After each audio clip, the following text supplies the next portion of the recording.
ప్రతి ముఖములో చిరునవ్వులు, ప్రతి హృదయములో ఆనందాలు. ఆ సూర్యకిరణాల్లా మెరిసిన ఉదయాన శ్రీ చైతన్య మెహదీపట్నం జోన్ విద్యార్థులు వండర్లా యాత్రకు ఉత్సాహంగా బయలుదేరారు.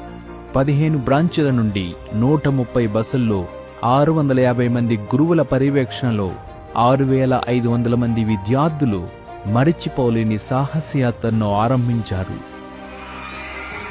వండర్లాలో అడుగుపెట్టగానే విద్యార్థుల ఆనందం ఉప్పొంగిపోయింది. రికాయిల్